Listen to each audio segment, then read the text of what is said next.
النظام الاقتصادي المصري، هل هحطه نظام حر اقتصادي حر بالكامل؟ نظام اشتراكي؟ نظام مختلط موجود؟ ايه هو النظام اللي انا عاوزه واحطه وامشي عليه؟ الدوله ليها الرقابه فقط ولا ليها جزء من الاستثمارات بتاعتها؟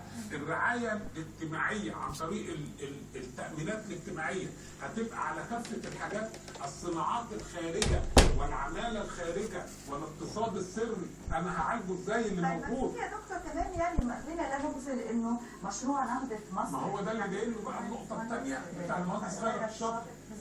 يعني اعتقد ان هو يعني اخاض شوطا كبيرا في هذا الموضوع، ويمكن ده كان بيقولوا الحريه والعداله ان هو ده السبب الرئيسي اللي خلاهم ينتخبوه كمجلس شورى يبقى هو مرشحهم. كلام فخلينا برضه نبحث هذا الامر علشان قد كده كلام الحريه والعداله الحزب الكلام اللي جاي في الكتاب بتاع الحريه والعداله يبقى ده كلام اجمالي ما فيهوش تفصيلات مكتوب. ده يعتبر زي ايه؟ واذا حكمتم بين الناس ان تحكموا بالعدل.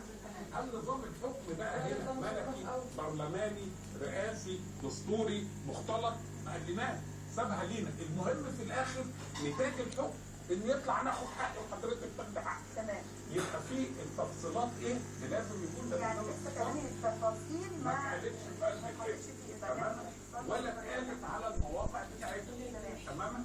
نشوف بقى الحاجه المقابله ليهم اللي هي نقدر ناخد منها البيانات الكامله اللي هي فيها بقى التصرفات لان هو سافر اكثر من دوله وعمل لقاءات مع مشروع الاعمال والاستثمارات للمهندس خيرت الشاطر.